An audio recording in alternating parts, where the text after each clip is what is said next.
Hi guys and welcome back to the Mighty Blues. My name is of course Cameron and welcome back today to another live stream. It is the live game review of our 3-1 victory over Crystal Palace at Goodison Park on Saturday. I do apologise that it is Tuesday and we're doing the game review today. Usually obviously we'd do it on a Monday. It feels like an absolute age since the game. Obviously we're into the winter break now, so we don't play this weekend. However, I was at an Everton night last night in the Liverpool Empire Theatre, joined by the likes of Peter Reid, Neville Southall, Joe Royal as well, Perry Groves, ex-Arsenal player who actually hosted it, along with a load of other Blues you might have seen on social media. I was there along with John Maguire, who was there, who's on Network Michael D's channel. The Falcon Blues lads were there as well. Met up with them and had a little bit of a conversation with them. So that's why I didn't do the live stream yesterday, because I was there in the Empire listening to three absolute Everton legends tell their stories about their time at the football club, and also talk quite positively about the current team and the current manager and how optimistic they are going forward. We're going to mention some of the comments from Joe Royal today when we get on to talking about Dominic Calvert-Lewin's goal in just a little bit. But overall, what a game it was on Saturday. It wasn't the greatest performance. I feel like we're saying that an awful lot of times recently, but you know what? I'm happy to sit here week in, week out. I'm happy to sit here every Monday or Tuesday or whatever the day might be and say, not the best performance, but we got the win. Because if we're doing that every single week, then we're winning every single week. And that's positive going forward. I'd rather be sitting here saying, not the best performance, but we got the win, than a really, really good performance, but we didn't get the win. A little bit like the Newcastle game. Again, it wasn't the best of games, was it, to be perfectly honest with you? There wasn't an awful lot of quality, but when we showed our quality, we really, really did show it. And the 3 goals, for me specifically, show what we are capable of. Crystal Palace had a little bit of a spell in sort of the first 15 minutes of the second half, where they broke on us. Obviously, their goal as well, which for me, I think is a mistake from Jordan Pickford, which we'll go on to talk about in just a second.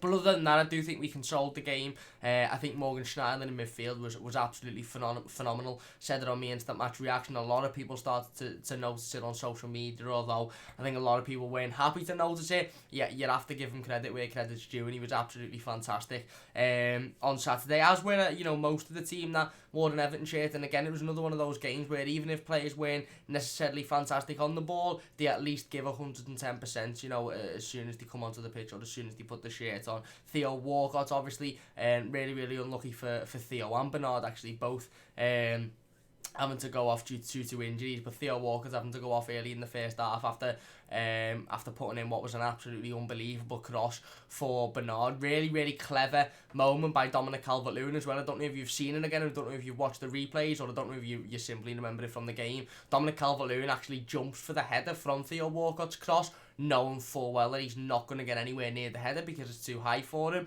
but it just distracts the centre defenders, just attracts defenders to Dominic Calvert-Lewin, because everybody knows how much of a threat he is in the air. Everybody knows how much of an aerial presence he has. So if he jumps for the ball, even if he knows in his head, I'm not going to get this ball, it's very, very unlikely that I'm going to make any contact on it. If he jumps for that ball, and defenders are naturally, if they haven't read the game properly, going to think, fucking hell, he's jumping for that, and he could end up getting a decent head on it. So 2 defenders at least are going to get up there and challenge him, which takes 2 defenders out the equation, and Bernard obviously is sitting there, and Bernard puts us 1-0 up, and it's an absolutely fantastic finish. It just shows the quality and the technical ability that Bernard has. I know that there are certain Evertonians that might question Bernard's technical ability at times, purely because, sometimes when he's on the wing, he's sort of pushed out a little bit and he doesn't get into his natural position, which I feel is in the centre of the park. I think Bernard does an awful lot better when he's allowed to pick the ball up and move inwards and create space and create play from inside the pitch rather than on the outside. But like I said, it showed just how much technical ability the lad has. It's a ball coming over, obviously a fantastic ball from Theo Walcott, and again, not many players in the Premier League would be able to hit that as cleanly as he hit it into the roof of the net. It was a fantastic finish. Everton go 1-0 up, and again, it's fantastic, innit? Carlo Ancelotti, has put out a team that I think we sort of expected on the day. Obviously, Seamus Coleman coming in. We knew the midfield was going to be Morgan Schneiderlin and Gylfi Sigurdsson. Just to touch on the midfield, like I said, I think Morgan Schneiderlin done fantastically well for every single minute that he played. To be perfectly honest with you, Gylfi Sigurdsson on the other hand, I know I've gone judging off social media over the last sort of 2 or 3 days. Like I said, there's been a couple of days since the game now, so feels a little bit strange talking about a game that most of us will have got over and, had that happy moment and now be looking forward. But, for me, Gylfi Sigurdsson, I don't think he was as good as a lot of people do, and I want to be careful in when I'm explaining and when I'm sort of trying to justify my reasons, because I don't want it to come across like I've just got an agenda against Gylfi, or I'm at that point, because you do get to that point as a human being where if you're watching something for a certain amount of time and you say you're watching a footballer perform consistently poorly week in, week out, when they have one decent performance, your brain, or you might sit there and you mightn't see the good things that they're doing because you're just so used to seeing the negatives. And I wanted to make sure that I wasn't in that mind frame with Gylfi Sigurdsson. But for me, I think in parts he done well. I think in parts he picked himself up, he ran around, he won the ball back. But I still think on the ball his passing was poor. His ability on the ball, like I said, was poor. And I think his work rate as well in that first half was absolutely shocking. It was a lot of pointing, it was a lot of moving himself out the way, and it was a lot of directing players rather than actually getting involved himself. The second half he started to get into the game a little bit more before he went off. He was getting himself about, he's putting himself about, he was making challenges, he was throwing himself in the way, he was using the ball well. I think he really improved in the second half, but I wasn't impressed with his first half. Like I said, that's for Morgan Schneiderlin. Really, really impressed with his entire game, to be perfectly honest with you. I thought he had a fantastic game. Obviously, Bernard coming in on one wing for Alex Iwobi, Theo Walcott keeping his place. Some fans wanted Moise Keane in there. I'm not going to lie myself, when I seen the team sheet, I wasn't massively happy with Theo being in there because I don't think he had a fantastic game against Watford. Granted, he scored the winner, and I probably, to be fair, you'd think, okay, maybe you've deserved your place in there for scoring a 90th minute winner for us. But I didn't think he had a great game against Watford. But you know what, to be absolutely fair to him, he wasn't on the pitch for very, very long against Crystal Palace, but he put in arguably one of the best crosses I've seen from an Everton player this season. It was an absolute peach of a ball, and like I said, that technical ability of Dominic Calvert-Lewin to jump up, even though he knows he's not really going to win the ball, to jump up because he's thinking, I'm going to attract 2 players with me, so whoever's behind me here, maybe he's seen Bernard standing there, and maybe he's seen Bernard score those volleys from crosses 10 times every week in training, and he's thinking, if I jump up and I attract 2 defenders to me, he's going to be standing there on his own and he's going to be able to put that in the back of the net. He does it really, really well. I'm going to go on to talk about Dominic Calvert-Lewin in a little bit, because Joe Royle made some really, really interesting comments about him last night, and I think it shows just how far he's come as a footballer, and certainly as an Everton player. Again, another really, really good performance by him. He didn't think so himself, according to the post-game interview, but I thought he played quite well, and obviously he got his goal in the end. But, we go in, obviously, 1-0 up, score the first goal, Bernard puts it in the back of the net, and you're thinking, right, okay, boss, cruising, 1-0 up against the Crystal Palace team that, I think for me, for the first sort of 20 minutes of the game, tried a lot of technical thing, tried to play technically and play the nice tactical football, and then after that point, when they started to realise that they couldn't quite break us down as easy as they maybe wanted to, I think they just started kicking and just started throwing themselves into stupid challenges and trying to proper frustrate our players to try and win the game that way, rather than winning it technically, because they probably felt that they weren't in the game to do that. I think they just started to sort of kick players around and think, right, we're just going to frustrate them, and hopefully one of them bites and ends up, making a rash challenge and getting a sending off, a little bit like obviously Fabian Delph done last week against Watford. But anyway, obviously we go 1-0 up, and you're thinking, sound, belter, we're cruising. Hopefully we can carry this on. Hopefully we can continue into the game, go and get another goal or 2, and let's really, really steady it out now. And then obviously Palace get a break, and whenever you're watching Everton Football Club, you are sort of wary of other teams breaking on you. And Christian Benteke goes down the other end, and if there was one Crystal Palace player that I felt I was most confident with going one-on-one with Jordan Pickford with, and most confident that he wasn't going to put the ball in the back of the net, it was Christian Benteke. But anyway, he goes one-on-one with Jordan Pickford, and I said it in the instant match reaction, I hadn't seen the replay, but on first glance, he hits it and it looks like it's gone straight at Jordan Pickford and it's gone under him. Didn't want to say too much on the instant match reaction because I hadn't seen the replay. I've since seen the replay multiple times, and I have to say it's an absolute howler from Jordan Pickford. It really, really is an absolute howler. The ball is hit near enough straight at him and it goes underneath him. And I want to talk briefly about Jordan Pickford because I'm actually going to do a live stream dedicated purely to Jordan Pickford tomorrow, and why I think we may need to be a little bit patient with him, and I want to talk about some of the positives in his game and some of the reasons as to why, he was England's number one at the World Cup, and some of the reasons as to why we signed him for such a big price tag, because there's been a lot of negativity surrounding Jordan Pickford in the media and especially on social media regarding Everton fans recently, and he's come out and he's made some comments himself about certain pundits in the media, and there's definitely a conversation to be had around him. So we're going to talk about that specifically in a live stream that's dedicated to him tomorrow, because there's a lot of stuff to go through, and I think there's a big conversation to have as to whether Carlo Ancelotti will at the end of the season deem him good enough to be the goalkeeper going forward. I definitely think, regardless of whether Carlo Ancelotti deems him good enough to be the goalkeeper going forward, I definitely think that we need some competition. However, it's definitely worth the conversation. And obviously, like I mentioned yesterday, Neville Southall at that Legends Night, who made some really, really interesting comments on Jordan Pickford as well, which we'll talk about, like I said, in tomorrow's team. But we'll have a little bit of a discussion about him. I'm just going to tweet this team out. I've noticed it's paused, or it's buffering, or it's stuttering in my little view there. So I'm just going to go on and make sure that everything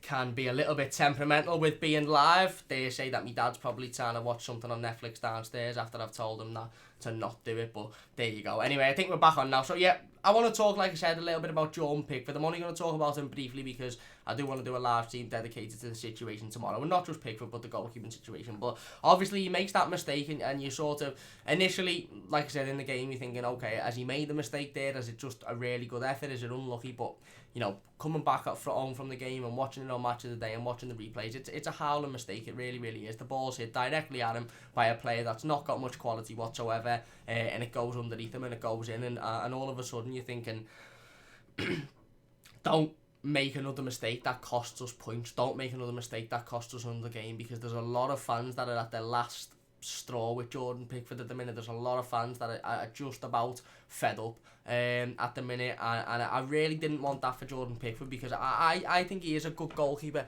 to be honest with you. I think at times he can be a fantastic shot stopper. I just think it's decision making, and like I said, I can't wait to do the live stream about him tomorrow, because Neville Southall had some fantastic sort of comments on a concentration and how he feels he needs to improve his concentration. But I'll tease them. Make sure you join us at 5:30 tomorrow for that live stream. But Jordan Pickford obviously makes the howler. They go 1-1, and you're sort of thinking, right, okay, let's just pick ourselves back up. We've done it before with Carlo Ancelotti. We've done it multiple times. We've conceded in a situation that we probably shouldn't have conceded in, because we've gifted the goal. Let's pick ourselves back up. Let's go on, and obviously let's go on and win the game. That was in the second half.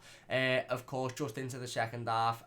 Little bit about, we have a couple of opportunities here and there, and then Richarlison, again, said it in the title of the live team, he is absolutely instrumental in this victory. Now, before we go on to talking about the rest of the discussion about Jordan Pickford, I want to talk about Richarlison, because for me, the lad is definitely going to be, if not already, a world-class footballer. And the fact that anybody thinks that he is worth less than 85 million is, quite frankly, disrespectful, disgusting, and absolutely, I'm offended. I'm offended by any single football fan that thinks Richarlison is worth under £100 million, because the lad is single-handedly winning us games week in, week out. For me, he single-handedly won us that game on Saturday, and I know Dominic Calvert-Lewin obviously got the third goal, but Dom's goal come off a fantastic header by Richarlison, a header where he gets up and he knocks it, and I don't think any other player, maybe Dom, I don't think any other player other than, like I said, potentially Dom, would be able to get the elevation that Richarlison got on that header for Dominic Calvert-Lewin's goal. Not only the elevation, but also the accuracy to head it towards goal. It was very, very unlucky to not go in itself, but anyway, talking about Richarlison's goal, he picks it up, it's a fantastic breakaway. We do well to get it out, and it's given to Richarlison just before the halfway line. And like I said, we seen this last week against Watford. Richarlison in the 90th minute of a game of football, when we've got 10 men, we're being 2-0 down, we've come up to 2-2, within the last couple of seconds of a footballing match, we're breaking. Like I said, we've got 10 men, absolutely busting his bollocks to get down the other end of the pitch and to play a ball in that could potentially give us the winner, and ultimately did give us the winner. We've seen it again on Saturday. Richarlison getting the ball in his own half and just darting forward, beating every single man for pace, sending bloody Gary Cahill back to Fulham. Gary Cahill had flashbacks of that game against Fulham when Tim Howard put it in the back of the net. Sent Gary Cahill absolutely back to Fulham, and instead of putting it across the box like he did against Watford to try and look for a player, he decided, you know what, I'm going to do this myself and I'm going to go for goal myself, and it's an absolutely fantastic finish. Like I said, he runs pretty much half the length of the pitch, he takes Gary Cahill, puts him in his pocket, and then slots it into the bottom corner, and it's a fantastic finish, and it just shows the quality of this footballer and how much quality this lad has got. For me, you know, we talk often about the summer transfer window and how important it is that we bring in players in the summer and we bring in some quality and we get rid of some of the deadwood. But for me, if we can end this summer, obviously I want to end this summer with, you know, 4 or 5 maybe potential quality players that can, you know, that can improve the squad massively. And obviously I want to end the summer with the likes of Kuko Martin and Umani as etc. leaving the club because they're nowhere near good enough. But if we end the summer and we're sitting here on the 1st of September or whatever date it is that the transfer window closes now, and Richarlison is still an Everton player, I will be absolutely over the moon, because for me the lad is absolutely world class. That is the type of goal that a world class player would score, taking it from your own half. And Richarlison only ever had one thing in his mind. When he picked that ball up just before the halfway line, the only thing in his mind was, I'm going to belt it down here, I'm going to rip him to bits, and I'm going to put it in the bottom corner. And he does it, and he's got the quality to do it, and he's got the ability to do it. It's a fantastic finish, and like I said, he was instrumental in that victory on Saturday. And I honestly believe if it wasn't for Richarlison, we would have at least massively struggled to win that game, if not potentially, you know, not won it. Don't hold me up for that, don't shoot me down for that, but I just think the quality that he brought in that second half, specifically the last sort of 25-30 minutes of that second half, picking the ball up, running the length of the pitch, putting it in the back of the net, and then like I said, the header for Dominic Calvert-Lewin's goal is absolutely unbelievable as well. He gets himself up, you know, he gets an head on it, and not only does he win the header from a position that, you know, in reality he's not really got much of a right to win an header from, but he also manages to guide it, such precision to guide it towards goal. It's unlucky to come off the bar, and Dom scores a really good striker's finish. That we'll talk about in a second. But anyway, on to the Jordan Pickford discussion again. Obviously, Richarlison makes it 2-1, a fantastic goal. Goodison Park's booming, it was right in front of me in the park end. Everyone went apeshit, it was bloody boss. And all of a sudden, you know, after you scored a second and you go 2-1 up, it's common that the opposition team will have a little bit of a burst of energy, a little bit of a spell, maybe a 5, 10, 15 minute spell where they try and get back into the game and where they try and force themselves back into the game. And Crystal Palace had that sort of period. No surprise to us, we knew that as soon as it went 2-1 they were going to try and throw everything at it and they were going to try and go for it, because for them it was either get back into the game and make it 2-2 or lose, you know, 3 or 4-1, which ultimately is what happened in the end. But they had that little spell, they go down the other end, and again, one of the wingers, I can't remember who it was, I can't remember if it was Zaha or somebody else, puts the ball across the box, and I think it takes a deflection, it loops over. Christian Benteke, for some reason or another, is left absolutely on his own, heads it towards goal, and Jordan Pickford comes out and makes a save that I don't think I've ever quite seen in my life. He comes out, and instead of keeping himself tight, instead of, you know, running out rash at it, he does exactly what all good goalkeepers could do. And Neville Southall explained this yesterday. He makes himself as big of a target as possible. He spreads himself out wide. He couldn't have made himself any more of a target, and it ends up hitting him, and it goes off as a fantastic save, and he redeems the mistake that he made earlier on, because at that point Christian Benteke nods that in, which in reality it was about 5 yards from the goal line. He heads it about 5 yards from the goal line. If he nods that in and all of a sudden it goes 2-2, the atmosphere at Goodison Park goes flat. The Crystal Palace fans, you know, get up and they start to push for the win, and all of a sudden we're on the back foot then. But Jordan Pickford comes out, he makes himself massive, and he makes an absolutely astonishing save, and he keeps us in the lead at the end of the day. From that point on, I think Crystal Palace sort of, you know, packed their bags really then and thought it's not going to be our day, and they didn't really have an awful lot much else after that. And obviously we went up the other end and we put the ball in the back of the net again, and we ended up scoring the third. But this is the conversation I wanted to have about Jordan Pickford. Is I just feel like we're going to get that inconsistency from him for quite a long time. I don't quite know when Jordan Pickford will be able to settle down and gain that consistency that we need to have, but honestly I was thinking about this yesterday, and I've been thinking about it for quite a while. I don't think we've had a goalkeeper since possibly even Nigel Martin, that hasn't been massively inconsistent. Okay, you could say Tim Howard in his early days and, you know, before the 2014 World Cup, but 2014 World Cup onwards, whilst Tim Howard was at our football club after that World Cup, I remember going on social media, Twitter, Facebook, Instagram, and seeing fans every single week calling for Tim Howard to be dropped from the squad, get him out, if he's in the squad, I'm not going, it's a disgrace, blah, blah, blah, because he was inconsistent. Joel Robles come in, he was inconsistent. We've had Stecklenberg, who was just shite.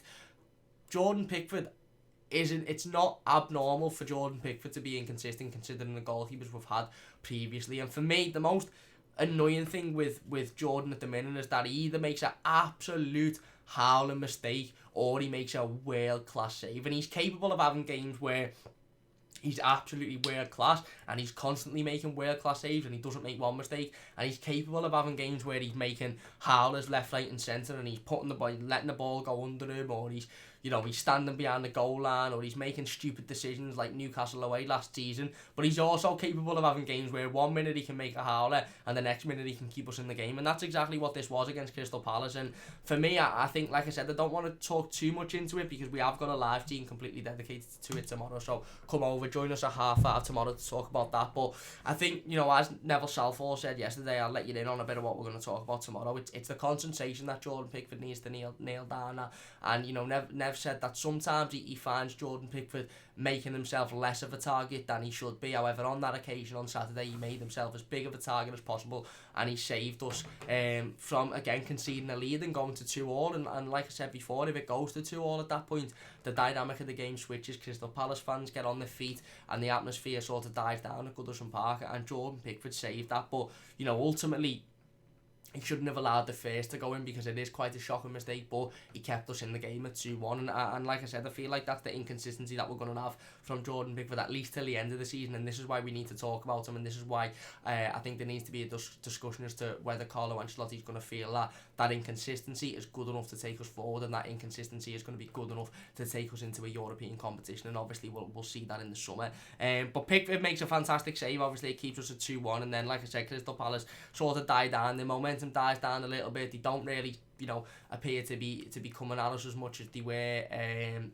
ultimately we go up the other end, and corner comes in, Richarlison gets a fantastic header on it, loops it over, it hits the bar, and Dominic Calvert-Lewin standing in the right place at the right time. And Dominic Calvert-Lewin again is getting another one of those goals that we sit here week in, week out, and we say how important it is for Dominic Calvert-Lewin to get those goals. Joe Royle, one of Everton's most prolific goal scorers of all time, an absolute Everton legend both on the pitch and as a manager as well, won trophies for Everton, a fantastic footballer. Said a really, really interesting quote yesterday about Dominic Calvert-Lewin, and he said he used to say this to all of the players, whether it be be in his playing days or when he was a manager, and I think he actually said he got it from his father, and he said that a 2-yard tap-in or something along the lines of it, a 2-yard scrappy tap-in is just as important as a 30-yard screamer. And he spoke about how he worked directly and quite closely to Dominic Calvert-Lewin when he worked with the youth team with David Unsworth a few years back when he was employed by the football club. And he said Dom was always a player that loved the football, he was friends with the football, he loved playing, he loved it at his feet, but sometimes he just found himself in the wrong positions. And we all knew that. We've all seen Dominic Calvert-Lewin over the past 2 years, even going back to the start of this season before Duncan Ferguson come in, finding himself just not in the right positions at the right time, sometimes out the box, sometimes getting dragged over to the wing. We all knew he had the determination, the passion, the fight, the energy, and the quality, but he just wasn't finding himself in the right positions. And Joe Royle spoke very, very positively, and I think a lot of us feel the same way as to how he's now finding himself in the right positions. And Dom's getting more and more goals from rebounds or from balls that are falling to him, or from running himself in on a cross and getting on the end of it, and that's exactly the type of goals that you want to see Dominic Calvert-Lewin scoring. Yes, it's fantastic when he scores a belter header from a cross, and yes, it'll be brilliant if he flicks it up one day and volleys it from 35 yards and it goes top bins, but at the end of the day, you're not going to get 15-20 goals a season from heading it stupendously from corners or volleying it from outside of the box. The majority of the goals that any good striker in world football gets are those scrappy type of goals, and I can never understand this sort of weird thing on social media about being a tapping merchant and all that. As far as I'm concerned, if your striker's scoring, I don't give a fuck if Dominic Calvert-Lewin scores every single one of his goals from the bloody goal line. If you were to say to me, Dominic Calvert-Lewin scores 20 goals next season for Everton, but every single one of them is within the 6-yard box, I'd shake your hand and I'd go, nice one fella, 100%. I don't care where he scores them from, as long as they're going into the back of the net. This whole sort of, social media bullshit about tapping merchant, this, that, the other, and a player can't be world class because he only scores tap-ins, it's full of shit. If you're scoring, you're scoring, and I think that's what Dominic Calvert-Lewin is starting to learn. And like Joe Royle said, a goal from the goal line, a goal from 2 yards out is equally as important as a 30-yard scheme. And again, Dominic Calvert-Lewin finds himself in the right place at the right time. Richarlison's header comes off the bar and he's there to tap it in, and it's a really, really good poacher striker's finish, and it takes Dom to 11 goals for this season, and just how well as he progressed under Duncan Ferguson and Carlo Ancelotti, his progression is his development has been absolutely outstanding under both managers, and you can see he's really, really enjoying his football, and you can see that he's really starting to get into grips with the fact that he doesn't always have to hit the ball when he first gets it, he doesn't always have to be dragged towards it, he can just find himself in those little pockets of space, and he will score goals, and he's showing that more and more this season, and what a fantastic season that he's having so far. Before we go further into talking about the game, I want to talk more about Richarlison because I think he deserves it. I also want to talk about the fullbacks as well. I think they had a fantastic game. A little bit more about Morgan Schneiderlin as well because I think he deserves it. We'll dive into the live comments now. Let's see what everybody else is saying. If you are enjoying this team so far, by the way, please do hit that like button. It only takes a second. And if you're new to the channel, please do subscribe. Let's try and get as many people in here as possible. Let's relive what a fantastic result it was just before, obviously, the winter break. We have a break now before playing Arsenal, I think a week on Saturday or a week on Sunday. So yeah, fantastic result. Goodsall says, hey Cam, great win, real push now for Europe. Spot on, Carlo Ancelotti said that himself.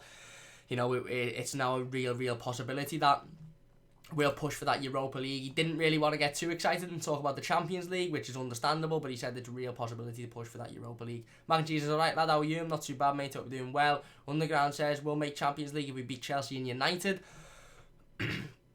If we manage to beat Chelsea and Manchester United, obviously Chelsea being away from home, Manchester United being at Goodison, then I would be quite confident that we could go on and potentially at least push for the Champions League. Goodsoul says, I'm happy to see those players. Have it been too long since they played with smiles on their faces? Couldn't agree more, mate. Ian says, we are now playing for the club as a team now, and 4 positions there for the taking. It definitely is. Ewan says, who do you think will be the next England goalkeeper? Because they said to drop Jordan Pickford for the Sheffield United goalkeeper, Dean Henderson. Dean Henderson will probably play a friendly or two. In terms of the Euros, I think it really depends on the ends of season for both goalkeepers. It depends on how well Jordan Pickford's season goes between now and the end of it, and Dean Henderson's as well.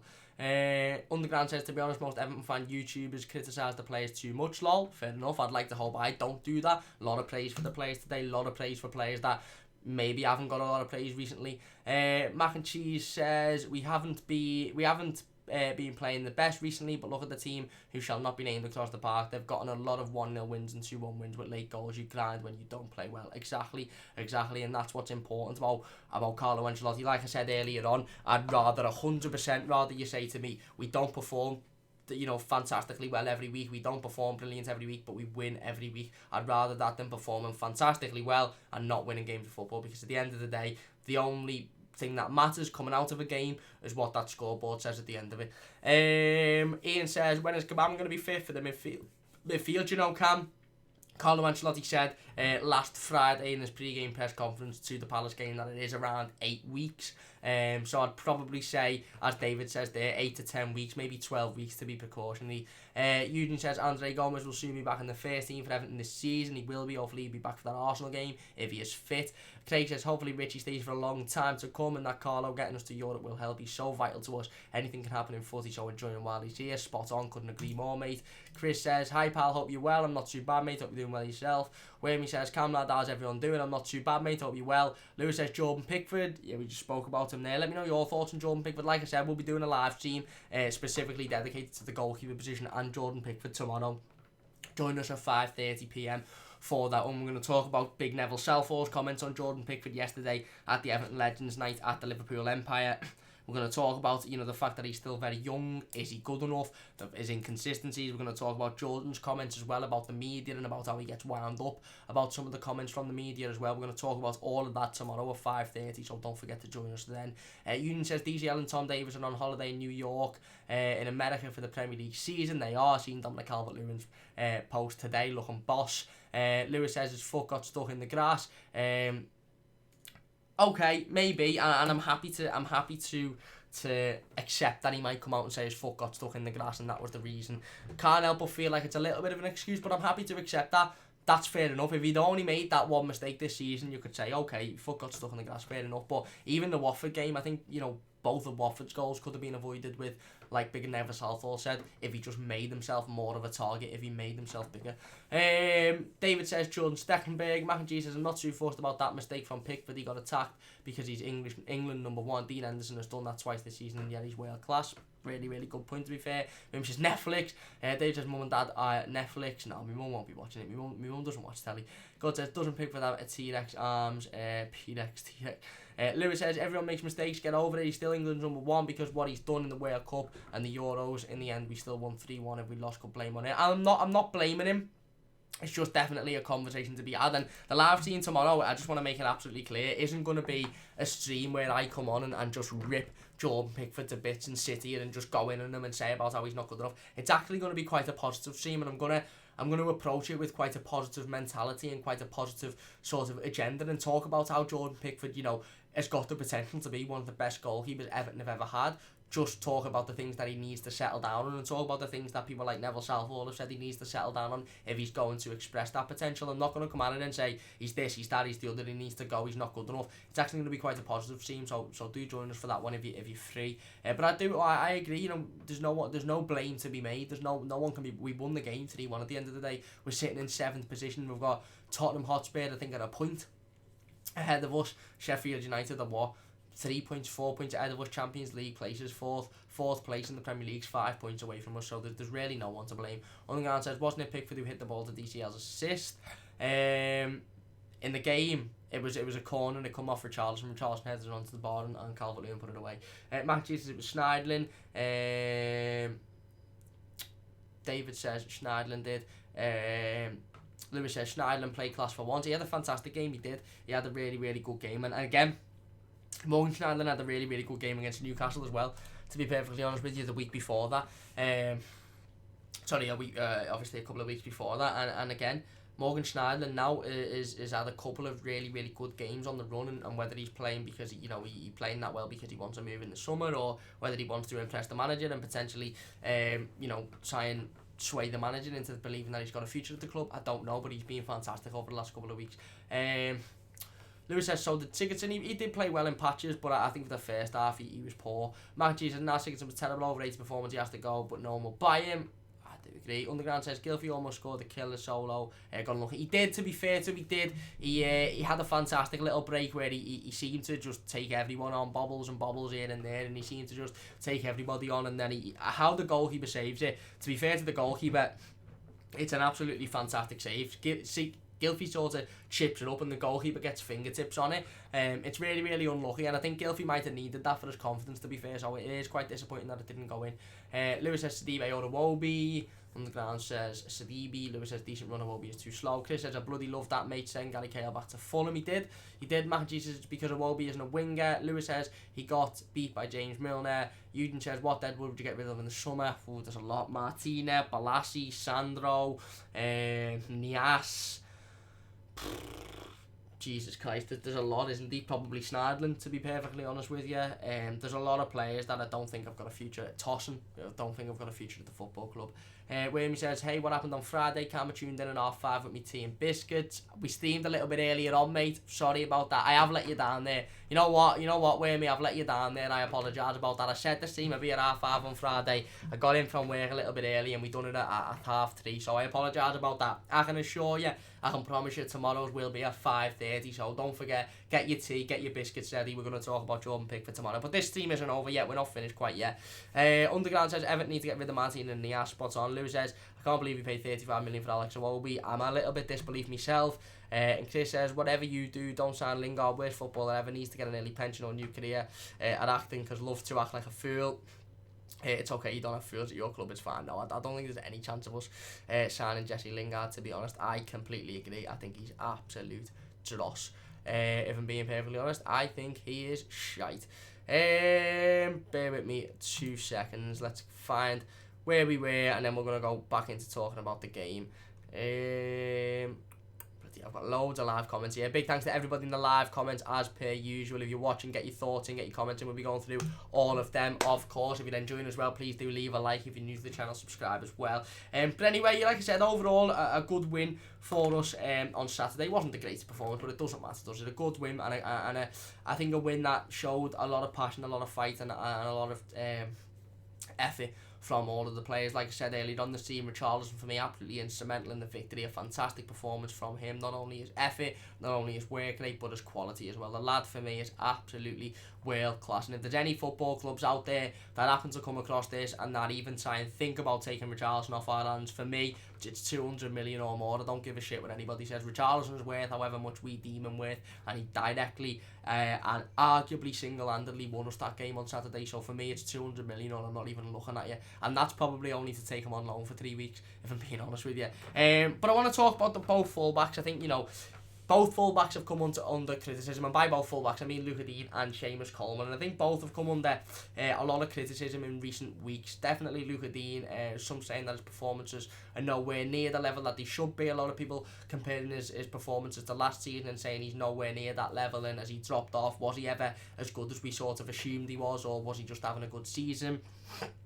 Same with Seamus Coleman. Obviously there's been a lot of conversation in recent years about how Seamus Coleman may be declining, and how his performances have never quite been as good as they were before he got that massive injury. I think in terms of both players, I think both were absolutely fantastic, if I'm being perfectly honest with you, on Saturday. I think Seamus Coleman had his best game he's had in an Everton shirt in years, to be perfectly honest with you. I thought he was absolutely outstanding. Every ball he won, he done fantastically well defensively against Wilfried Zaha. By the way, what an absolute shit show that would have been if we'd have spent 75 million on Wilfried Zaha.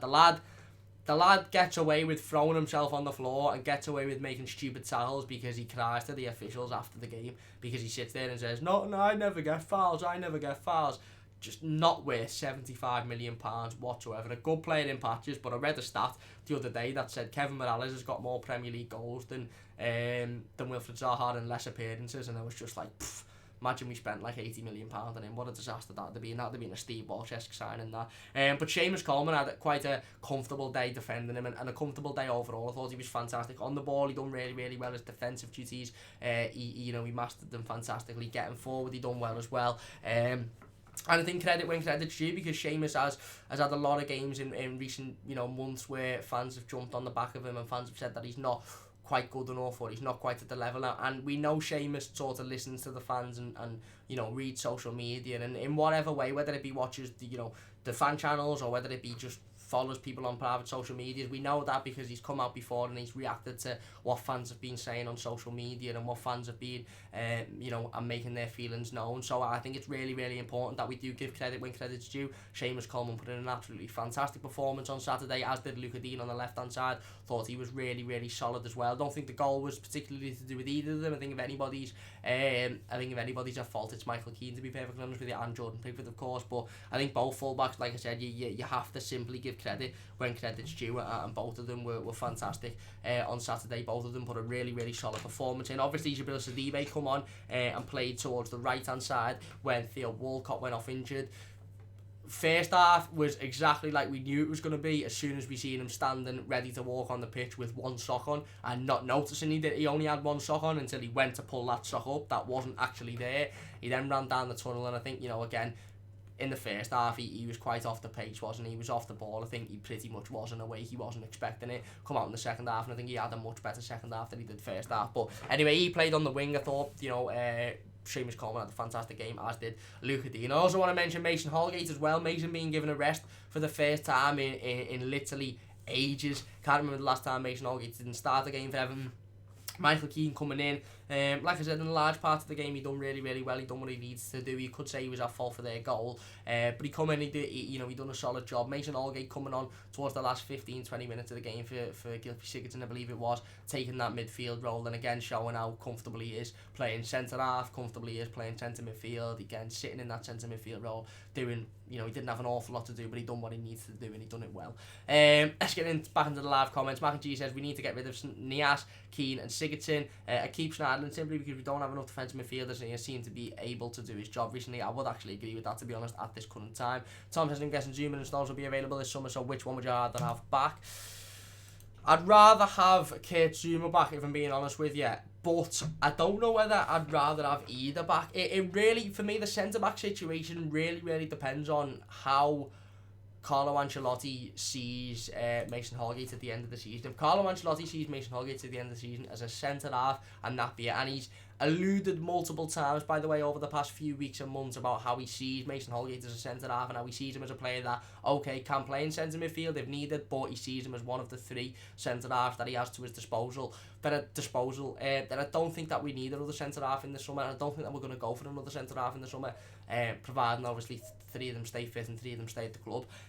But if at the end of the season, a lot can change between now and the end of the season, if Mason Holgate comes into the midfield and starts to have a run there, and then Carlo decides that he's a better midfielder than he is centre-half, then maybe we'll go after the centre-half, but I don't think we can really answer that at the minute. David says, Miss Martinez, Stecklenberg, Besic and Baines all out of contact, still need to shift 3. Yeah, I think Stecklenberg will go, Besic will go, Martinez will go. I'm not too sure about Leighton Baines. Obviously we'd need to bring in left-back cover anyway, so Baines, he might get another year contract extension, or he might be allowed to just leave.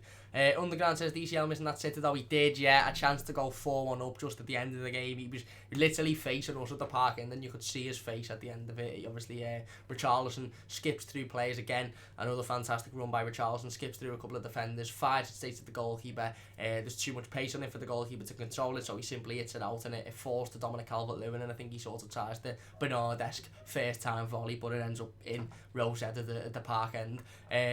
But yeah, you can see his face. He should have. He had time to take that down and put it in the back of the net calmly, but I think he probably just looked for the stars a little bit there, literally. Chris says, how's Jared Brantwaite doing? As I'm from Carlisle, he's doing well in the under-23s. Yeah, he's doing okay. I think he had a penalty away on his debut actually, but since then he's done okay. Again, it's just about the development of him now and bringing him on and hopefully with the view of him being a first team player over the next couple of years. David says 24 million for Iwobi. Lewis says everyone's saying we won't get Europa League or Champions League. We're in the Europa League spots at the moment, so close to Champions League. Exactly, I think we will get Europa League. Underground scare scored against City. Lewis says it was around 25-30 million. Manchester says Iwobi is one of our most creative players, and just like all other most creative players, Bernard, he's better centrally. I agree with that. I think Bernard and Iwobi are both better centrally. Lewis says no, he's not. Underground says Roy Hodgson tactics are from 1990 and before, mate. 70 years old, from about 1930. Where he says the way I see Pickford is he is okay at the minute. He will keep playing and we'll either get better or we will keep him, or he won't and we will get somebody new. That's it, innit? That's it.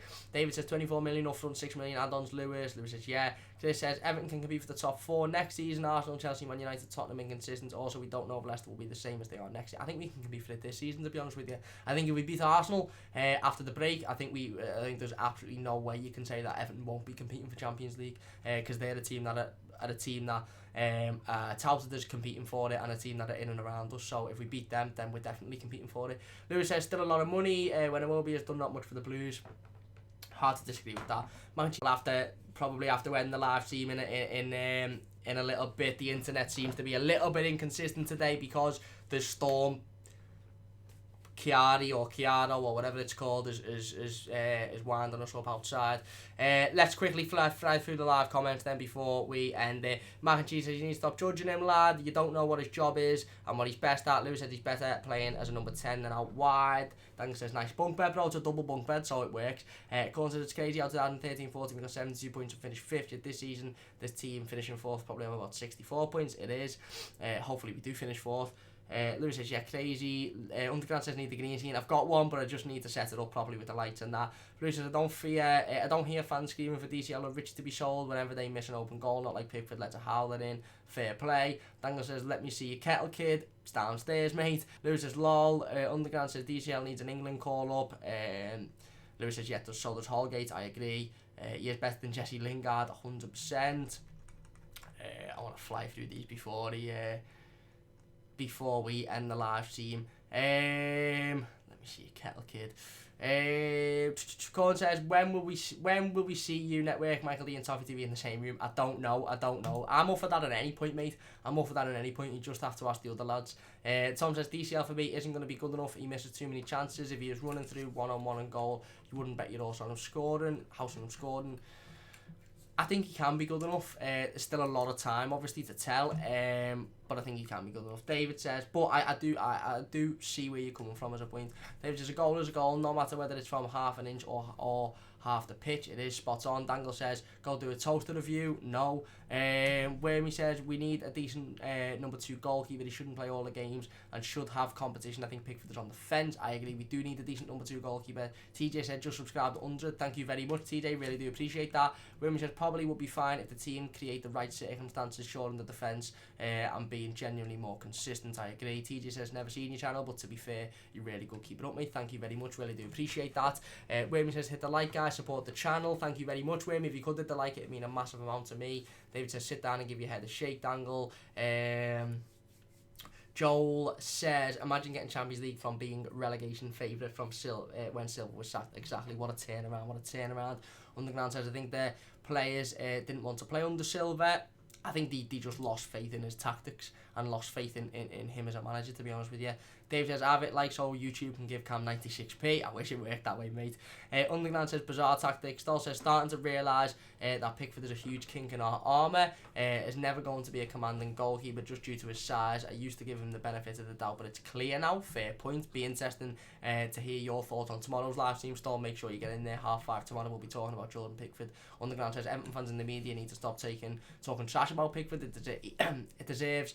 It decreases moral and confidence, so we should be positive. I do agree with that one. Williams says, I believe Kabaman had to go back in to have scar tissue removed from the original surgery, not a re-injury, so fingers crossed we may see Kabaman before the end of the season. That is true.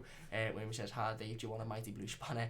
Sam says, how many are you going to need in the horse when the shite win the league at Goodison? They're not going to win it at the league at Goodison, Sam, but when they eventually do win it, probably far too many, mate, and you'll be there. So Williams says, hit the like, peeps, support the channel so William and Dave can have blue spanners.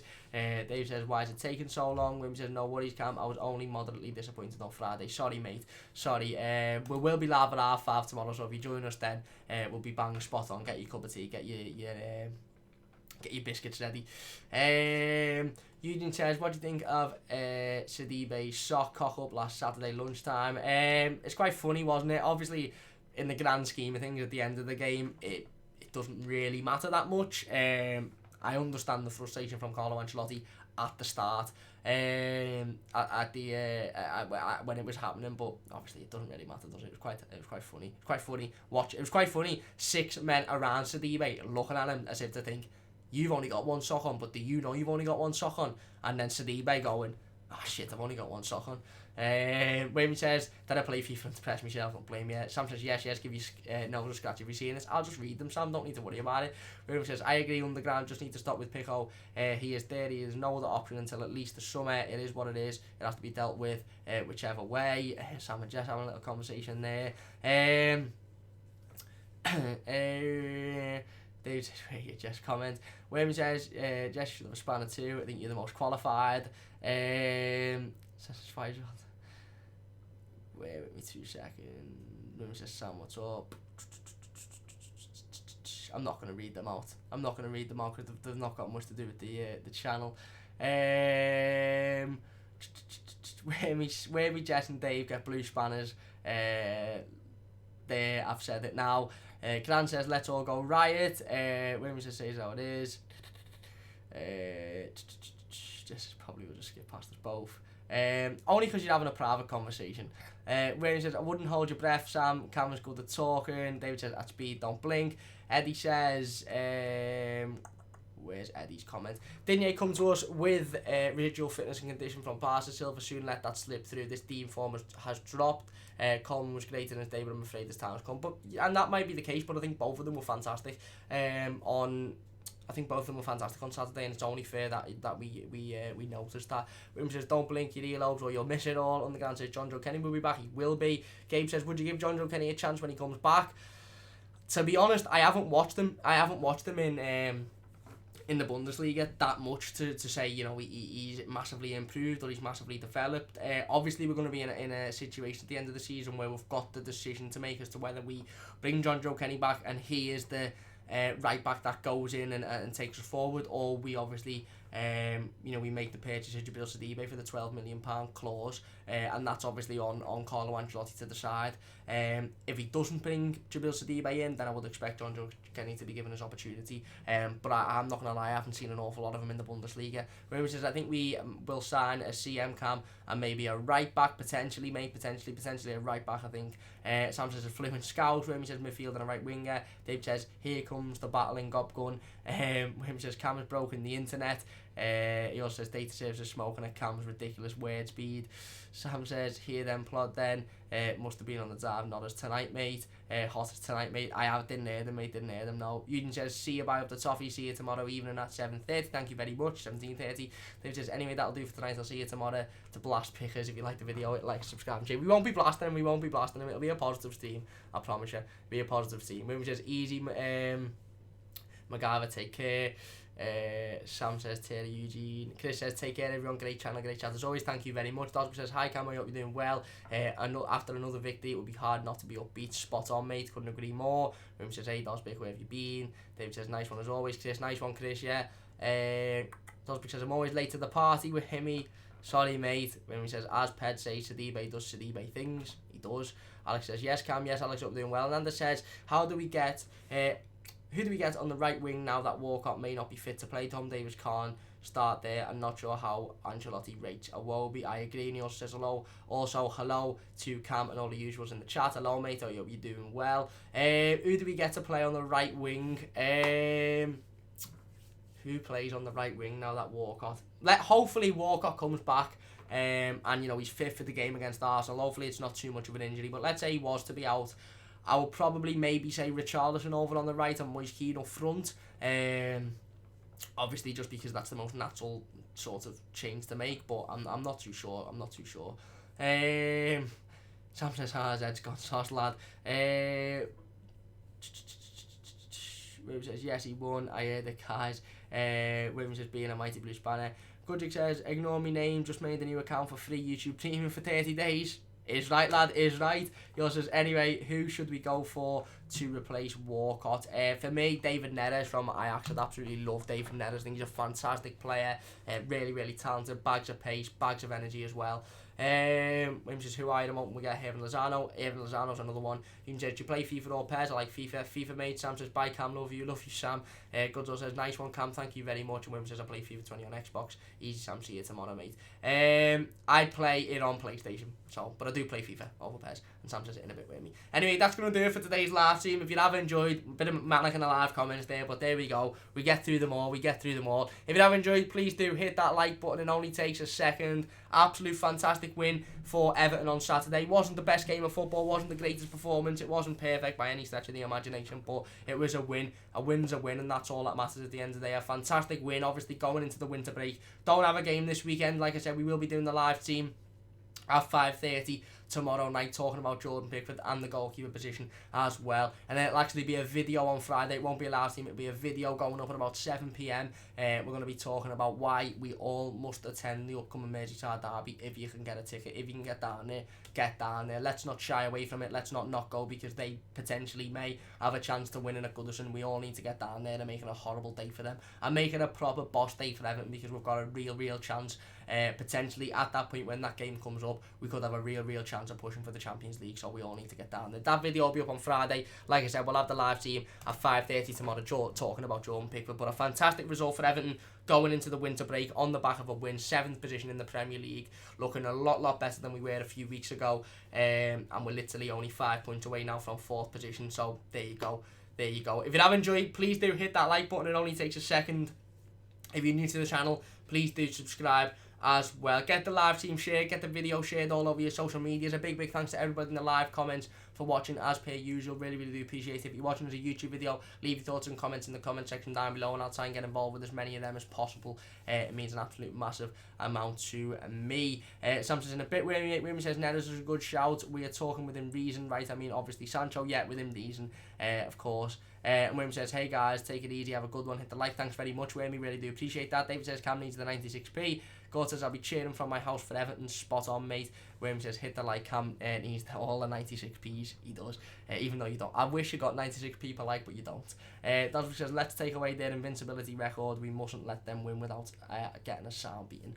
There you go. Let's do that. Let's hope so. Anyway, that's gonna do it. Massive thanks for watching. Please do hit that like button if you have enjoyed. Subscribe if you're new. Like I said, join us 5:30 tomorrow for the live stream. We're going to be talking about Jordan Pickford. We're going to be talking about the goalkeeper position. Big thanks for watching. Leave a like if you have enjoyed, and I'll see you soon on the Mighty Blues.